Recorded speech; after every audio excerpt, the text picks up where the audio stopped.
Welcome to We Love the Hype, a podcast about advertising and PR from me, college lecturer Molly Wilkins. This podcast serves as a supplement for my classes, but is also open to the public with interviews and conversations that I hope will have engaging, enlightening, and entertaining stories about our industry. Today's conversation is with Chris Floore. So I have to say, he is an old friend of mine, and he is someone who, anytime I have the chance to have him talk with students, I take that opportunity because he's got so many different stories from different backgrounds and always a very interesting and really, I think, a very worthy perspective to listen to. He's especially been interesting because for the majority of his career, he has worked for the city of Macon-Bibb. And this is a city, of course, it's my hometown, but it's one that has gone some major breakthroughs over the past several years. I hope that you will enjoy listening to this just as much as I have enjoyed conducting the interview. Let's go.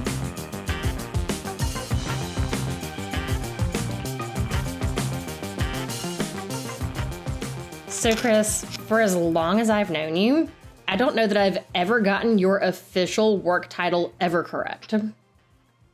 That's because it's changed many times over the years. So, what is it now? The current working title is probably my favorite title of them all because it's actually the most accurate. It's Chief Communications Officer. Yeah, I had no idea that's what it was. And I like that because it more accurately describes what we do. It's not purely public relations. It's not purely marketing. It's not purely video. It encompasses all of those aspects that fall under a larger umbrella of communications. I like that too, because I think a lot of times with our students, the communications, degree that they get, well, of course, for us, you've got either rhetoric or mass communications that you can do. But I think sometimes they have a difficult time even explaining what all you can do with that and how it just encompasses so much. Yeah, I was teaching high school journalists 15 years ago that, when I went to college, you had a print track, a broadcast track, an advertising track, a marketing track, and a public relations track. In local government communications, it's all rolled into one. And I had to tell high school journalists, if you're writing for newspaper, you need to learn how to shoot video. If you are in TV, you need to do more investigative journalism in longer form for websites. Yep. You have to understand a little bit of PR and marketing in order to get your story seen on social media. It's all tied in together. Yeah. Yeah, no, it really is. So to jump right into it, because I know you are on your way to go pick up pizza for the family, so I want to respect that time. What I love about what you do is how far ahead you have to plan. And I know you spoke to one of my classes about this once before, but I think one of the, at least from what I remember, one of the best examples is when you were rolling out the new trash service here in Macon-Bibb. Maybe you've got another example that's better, but just why don't you tell us about the importance of planning ahead and in as much of a nutshell as you can, what that can look like. Well, let me back up off the issue specific. What we have in our office is we have more like a framework of communication as opposed to a plan. Because we are juggling so much, so many issues, so many projects, we have a better understanding of how we do things so that we can be flexible when something new comes up. So that when we get a last minute notice that we need a road dedicated in someone's honor, we kind of know how to do a road dedication and just put it together. How often does that happen? It's happening more in the past few years than it did in the previous couple. It ebbs and flows. We're getting ready to start planning 3 more, but we didn't have any for 3 years. That just sounds so wild. 3 road dedications. And that's something that requires some amount of pomp and circumstance, really. A dog and pony show to some extent. We try to keep, like the last one we did, we kept it more solemn because it was for a fallen deputy. Okay. We try to base our events, and this is framework, going back to the framework, we try to base our events and the style of our events on what is happening. I've been doing this kind of planning for nearly 20 years now, going back to my school days, where we did a groundbreaking for a pre-K center. So we brought out students and gave them their own little shovels. That's for a cute. groundbreaking. That's really We wanted cute. to do something creative, something that is more than your standard groundbreaking, your standard ribbon cutting, your standard dedication, because those are all basically the same events across the country. A few people standing up at the podium, saying nice words, cut the ribbon, and smile for the camera. You've got to give it something else. I have to keep my job interesting so that I like it, but we also have to keep it interesting first for the reporters so that they'll cover it and keep covering it, and B, so that the visual sticks in people's minds and they remember the story. So what would you say is, I guess, maybe one of the wider events, so to speak, or happenings that you've had to plan for that requires planning for, not just a one-day event, but months of content? The trash plan was probably the most recent and most in-depth example, just because it is such a core service, and we know that none of our communication channels reach every person in the county. Not even getting a story on the local media reaches every person, because not everyone's watching the same news at the same time or checking the same websites. So we had to come up with a plan over about 10 weeks leading up to the transition, and then for the 2 months following the transition, that would remind people on a daily and weekly basis that this change was happening. At the core of it, we had 3 or 4 key messages: when it was happening, why it was happening, your day is not changing, where to go for more information. Those 4 key messages we repeated every single week, but we broke the whole plan, the whole solid waste collection system, into themes. And so one week it was just the announcement that a change was coming. We did a press conference, we live broadcast, we had a press release go out to all of our contacts. It was in our weekly newsletter. There were social media posts. The next week, let's talk about proper placement of the trash carts. Weirdly, there's a way to do it, and it's handles towards the house. So we held a press conference on the proper way to do trash carts. We had all the media cover it. We live broadcast it. We showed them why it was important to do the trash carts that way. We started a video series called Trash Talk, so that it took this my team got on camera and did a fun little 2-minute, quick, high energy, here's why you do it. And we published that through all of our channels, social, e-newsletter, website, all of that. We created a dedicated website about the transition change, because we had to have 2 solid waste websites, one for the current service and one for the future service. So as we created this content, it all got posted to this new website. All the videos, all the press conferences, all the postings got posted there. We did one on recycling, which you can and can't recycling. We did one on how to place yard waste out. We did one week we didn't have anything planned because we ran out of some stuff. The trash carts arrived that week. We took the drone out and we did this fun little flashy, hey, the trash carts are here, and they're bright red. So it's very visual. So we just had to find these moments that over 10 weeks would provide us the content. We could start educating people. And then the change happened. But then even after the change, I would imagine you still had some noise of people who, even with all that, somehow missed it. It is. And it was also, what was good is we did all the education ahead of time. So after that, all we had to do was be flexible in our response, which was the content was created. We just had to monitor social media and keep posting answers. What was great about this is one of our success points for the plan was when we got into some of these social media channels, other people were posting links. Right. Other people had seen it and had jumped in to help communicate. So we knew we had reached people.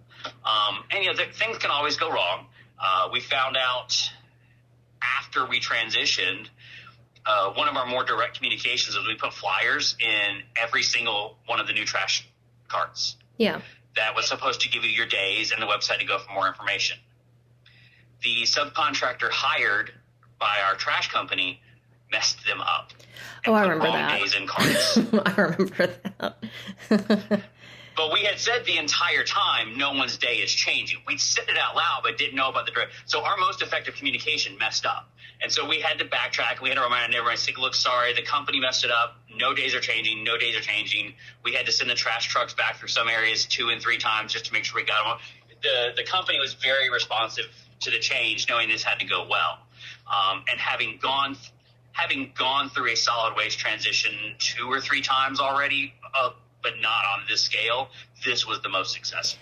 So, and granted, this is mostly students listening to this, so, they may not really understand, or they haven't had to really experience how this can kind of upend for a consumer, it can really kind of upend your daily life to have to remember, I must, change my routine a little bit, or I don't have to change my routine a little bit. So what is it like to try and get these messages across to a wide variety of an audience? Because this is, that's a pretty large age range, I would imagine, of people that you're talking to.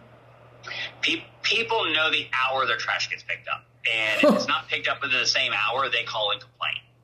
Oh, my God. That's how important of an issue this is to get it communicated. But like I said, this one I felt went really well. I mean, again, some people are not going to get it, but we were on Facebook. It wasn't so much on Twitter. It's mainly Facebook, and Nextdoor blew up for us. We'd only been on the Nextdoor agency. We'd only had a Nextdoor agency site for about a year at this point, and it was okay. But the Nextdoor pages were great because people were jumping in and asking questions, and we were able to post them there. I was responding at night to something like 300, 350 comments. Jesus. I would just get home, put the boys to bed, sit at my kitchen table, and just scroll through looking for things that I needed to respond to. If someone else had responded with the right information, I left it alone. Yeah. Yeah. No, that's really smart. So what do you think is one of the more unpredictable moments that you've experienced?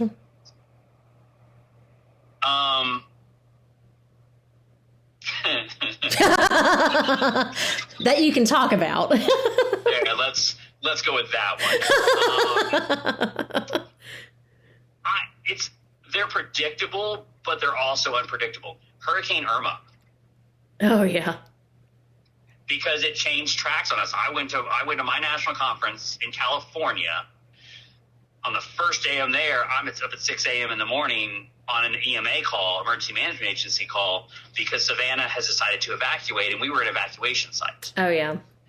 Then the hurricane turned, and I flew back the second day of the conference, which was actually the first day it was supposed to start, because we went from just an evacuation shelter site to operation to a shelter operation and a response operation. So that's actually 2 different things we do.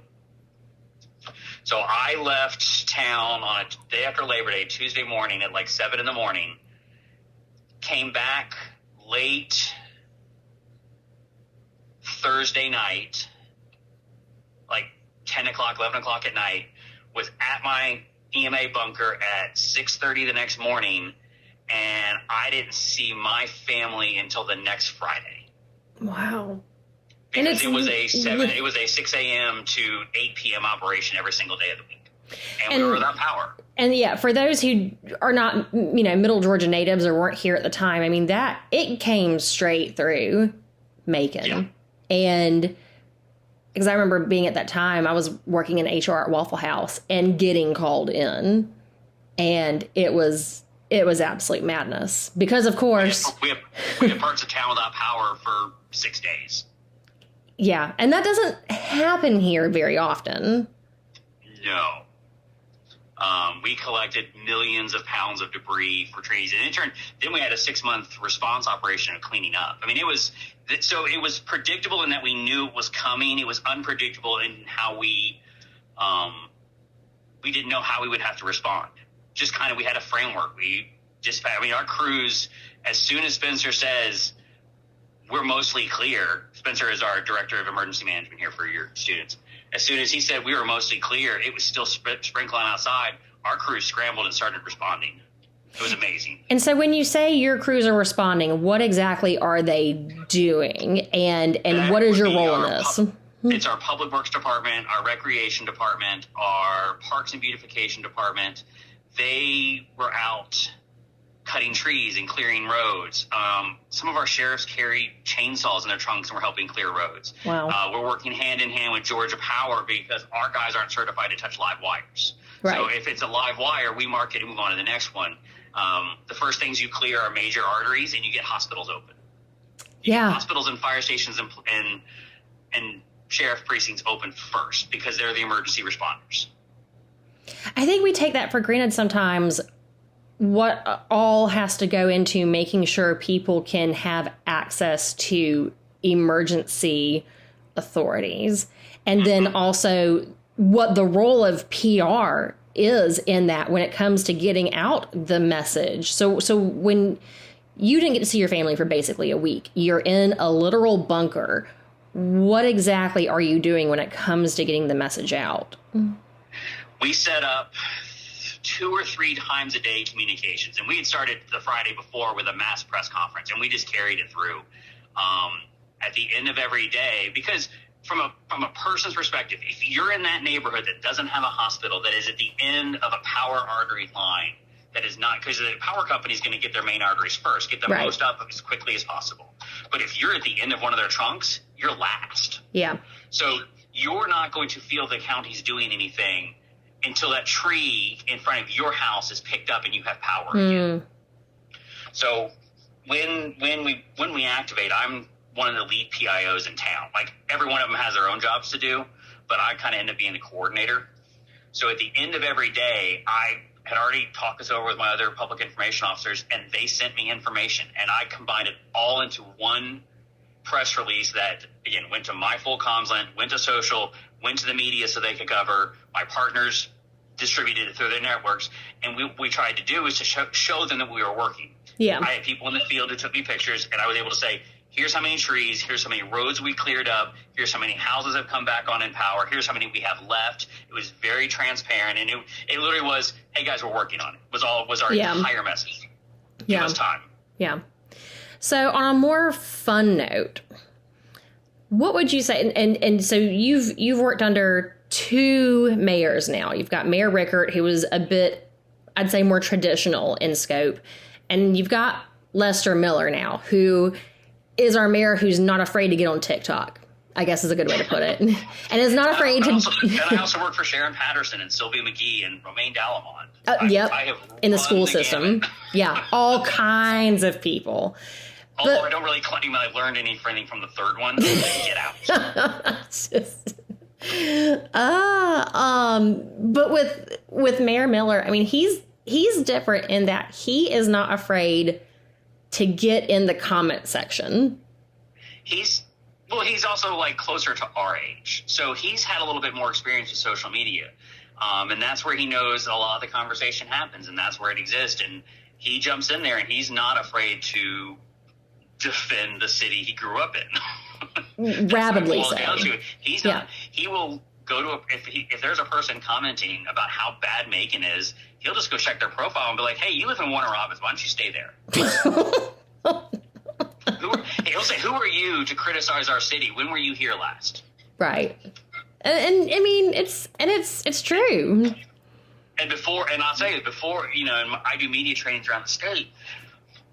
I used to tell people, just answer questions in the comment section. You're never going to change the haters' minds. What I've come through this little bit of an experiment, because again, the online comment section goes back to the 13 WMAZ websites and the Telegraph comment section. This is before Facebook blew up. Yeah. That the negative is always there. Someone is always going to have something negative to say. What has happened by him going out and jumping in and defending and fighting back? I mean, he's basically just swinging. Yeah. Other people are jumping in and doing the same. Yeah. And it's honestly entertaining as well. It is. And some people are finding it entertaining. If people see them attacking Macon, they will tag his account to tell him to come into the comment section. And what that's doing is, the way the social media algorithms work, they really are based on human emotion, and people respond more to anger. This has always been true. If we go down on taxes, no one shows up to a public meeting. You talk about maybe going up, they come out in force. People respond to anger. And that's the way the algorithm works. And so when you get these angry people coming in on our positive stories or our transparent stories, and blasting us, it's actually spreading our reach even further out. So when there is this kind of back and forth with the mayor, or I'll even jump in with our official account sometimes and fight back. Oh, I've seen just that. Just tongue in cheek. I have fun with it. Yeah. But it increases the reach of those articles. Yeah. And helps us get the word out.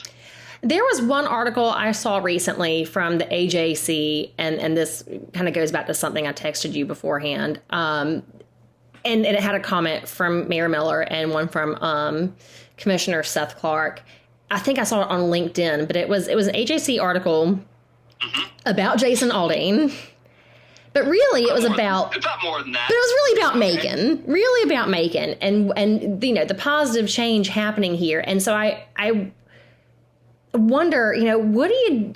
First of all, did the Jason Aldean stuff really have that much of an impact on conversations here, or was it kind of just a blip on the radar? And then also, how do you handle something like that? Because I mean, I loved Mayor Miller's comment, and I won't give it away. I'll let you reference that, but. What do you even do with that? You know, it probably had more conversation on Facebook than anywhere else, and a lot of what I saw people responding to was, okay, because it wasn't Aldean's comment. I mean, it was the comment from the lady on The View. Oh yeah, that one. And Jason Aldean singing a song. And I get on a group thread with my colleagues because we knew something. It had to be discussed from a PR side. Yeah. We didn't know what we were going to do or how we were going to do it, but we definitely had to be purposeful in our thought process. If we were going to say put our head in the sand, then we needed to purposely decide to put our head in the sand. Right. So over the course of the day, we talked through it, and it was a purely PR conversation among some of us. And what we realized is that you had a song that was written by someone from, I think, Des Moines, Iowa, not a small city. Yeah. So it was not about Des Moines, Iowa. We're not a small city. We're the fourth largest city in the state. Right. So Aldean didn't write it. It's obviously not about us. So there's no need to respond and defend us in a defensive manner, because it only would give it action. Right. So the first day, so we also had to track media coverage. So the first 24 hours of the story, it's all about the video that he released. Right. That's all they're talking about. On the second day, I got one reporter email me from like Nashville asking me for a response. I ignored it because I don't care about a local Nashville station, of us getting our story on a local Nashville station. Right. Then we get a request from him to go on Fox News in the Tucker Carlson time slot. Oh no. Oh yeah. Wow. And I'm not saying, oh no, because it's Tucker Carlson necessarily in that time slot, but I'm saying, oh no, just to clarify for students, I'm not getting political with this. I'm just saying, oh wow, that's a big time slot. That's a 8 p.m. time slot. That's a big time slot. Wow. So we looked at the email and I said, we're all on agreement. We're not doing this, right? I'm just going to ignore this email. And we're like, yeah, we're not doing that. Because what the media cycle was trying to do, because they only last for 24 to 48 hours, the song and the outrage was already over. Right. As far as the media was concerned. They were looking for another angle to the story, and we were not going to feed it, because if we responded, then the story would absolutely become about us when the song is not about us. Right. So what we did is we got with our friends at Visit Macon, which is our Convention and Visitors Bureau, and we filmed a short clip of Justin Andrews, the grandson of Otis Redding, talking about what a great place we are, that we have challenges. Yeah. And we released that and put money behind it, and that actually got more play locally than anything else. The AJC reporter comes down 2 weeks later. We've been building a relationship with her for 2 years. This was her third visit to us. She said, it was amazing. Y'all had that video ready to go. And my mayor said, we didn't. That was our response strategy. And she was impressed that we went with a more, this is who we are. Yeah. And that's basically been the end of it for us. I love that. And I'm also going to be talking with Aaron in the next few days as well. So I'm sure I'll get some more details from the Visit Macon angle about that. But I do think that's a really interesting way to respond, not respond. Yes. Yeah. It would have made it worse if we'd fought back. Yeah. And for the general conversation I saw online was when people did talk about Macon, aside from the one comment from the lady on The View, the general conversation out there was Macon's not a small town. I had a 70-year-old man call me from who got my phone number from the front office of our building in City Hall, called me from North Carolina, demanding that we file a suit against the View for a retraction because that was libel and is not the Macon, Georgia he grew up in. And it's not the Macon, Georgia his kids live in. I was like, wow, that was nice. Wow, that's very interesting. Wow. Very nice for them to say that. Mm-hmm. But that's where I think also having that framework, obviously, having just an idea of how you're going to respond to things led you to knowing, hey, we can get Justin on camera. We can talk about who we really are and leave it at that. And to your students who move in the future in AG, surround yourself with a good team that everyone understands their primary role on that team, but also understands enough about what other people do around them that they can step in and fill at a moment's notice. So surprisingly, when I wake up and I hear our local morning show host Charles Davis talking about this video, it is 7:15 in the morning and Charles is angry on the radio about this video. And in my head, I went, well, guess I know what I'm doing the next 36 hours of my life. Because I just know that I can read those tea leaves. So I've got two ladies who work with me who I just said, look, I'm out for the day. I've got some little things to do, but this is my priority. I've got to deal with this. Even though the dealing with it actually only took about 10 minutes. Right. But the planning for it, the getting ready for it, but I have enough trust in my team that they can step in and handle the other things that were supposed to happen while I handle the most immediate need. Yeah. No, that's very good. All righty. Well, I know you're about to pick up pizza for the kids. Enjoy your Friday night. I really appreciate you taking the time to talk with me about this. You know, you're one of my go-to people, so I always appreciate that. Can I give them one more piece of advice? Of course. All right. So the media, the communications field, the media sphere, all sources of media, the way we consume information these days is so unbelievably crowded. Yeah. It is nearly impossible to keep track of every social media site there is there, how to use it, how to use hashtags. It's too much. Yeah. What we've started doing in the last 2 years, going back to my story about little kids with shovels, creating that optics that helps you visually remember, we've really tried to step up our game in the past 2 years in a way that makes people remember what we're doing. And we're fortunate that people around us trust my team to basically do what we want. Yeah. And so we try to create a visual, we try to create an experience that comes across on cameras and in text that helps people remember what's going on. So anytime we have an event for our fire department, we start the meeting with, what are we setting on fire? Well, and what I also... First time we asked, the chief said, is that safe? And I looked at the chief and I said, you're the fire chief. You tell me what I'm allowed to do. And so we had a groundbreaking. Again, groundbreakings are boring. So our fire safety training academy, we had the normal line of dirt, but we had a ditch in front of it that had oil-soaked rags in it. So before we started, we lit it on fire, and the turning of the dirt put the fire out. When we opened the training center, the mayor got a 2-story tall rappelling tower. Oh, yeah. The mayor and fire chief rappelled down the tower, and we put a fire-themed playlist to him coming down, including Nelly's Hot in Here. I mean, it all started with this first State of the Community where he said, I want entrance music. And we're like, okay. And one Saturday night, he texted me this song he wanted, and my only response was, please tell me you're not joking and you're going to let me do this. And it was all I do is win. Oh, God. Right after he was elected. So we've had entrance music. We've done that when we did a ribbon cutting or a groundbreaking for our runway extension. Well, the runway extension is way away from the airport. I transported 150 people out to the end of a runway, shut the runway down, had a plane already on site, hired a parachuter to come into my site. And he flies in with the American flag flying behind him. He lands over behind a vehicle, gets in, the vehicle pulls up, and the mayor gets out in a flight suit. Oh, my God. To this day, we still have people. We have people around the state and in the aviation industry talking to my airport manager who ask, how did you get your mayor to parachute? So our single scene translated to like other airport directors around the country knowing what we did. You know, and I think the other thing... So you got to get creative to get above the noise. I think the creativity is one thing, but also the relationships.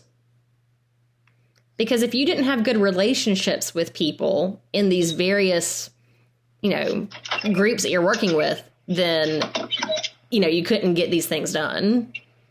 Yeah, and I think it helps that we started little and we've gotten bigger and bigger, and people have seen the success of it. We went to one event and the organizer came and said, all right, we're going to try this. What do you think? I'm like, okay. We were working with one other partner, and I said, I'm not going to give away names because I don't want to think I'm throwing them under the bus, but we love working with them. And I said, we need a visual. Let's do this. And of course they're like, our boss ain't going to do that. I said, okay. I texted him on the side. And within 3 minutes, he says, I'll do whatever you need me to do. Yep. And because they trust us that we're going to like keep it safe, we're going to keep it fun and light. And then on the back end that your students will be dealing with, it makes it more fun for the team to go to these things. Yeah. If we're bored, the story is boring. Yeah. So yeah, that's very true. Is to get above the noise, you've got to be creative. You got to create that moment that people want to talk about. That's very true. All right. Well, go get your pizza, and I'm sure I'll talk to you again sometime later. And thank you for this time. I really appreciate it on a Friday night. Absolutely. All right. Thanks, dear. Bye. Bye.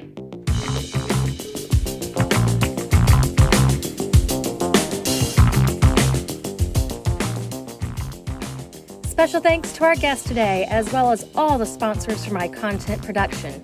Advanced Dental Arts, Katie Berg at Mayo Hill Law, El Sombrero Restaurant on Forsyth Road in Macon, Georgia, and Triple Dot Social. You can find links to all of their websites in the show notes. Be sure to give them a visit as a thank you for their support. Show music is Drop the Tapes by Track Tribe from the YouTube Content Creator Studio. Again, my name is Molly Wilkins, and I am a lecturer in the Department of Communication at Georgia College and State University in beautiful Milledgeville, Georgia. To learn more about me, check out all my social pages with the handle LoveMollyKate, or go to HelloMollyWilkins.com. Be sure to continue to follow along with us with this inaugural season of We Love the Hype.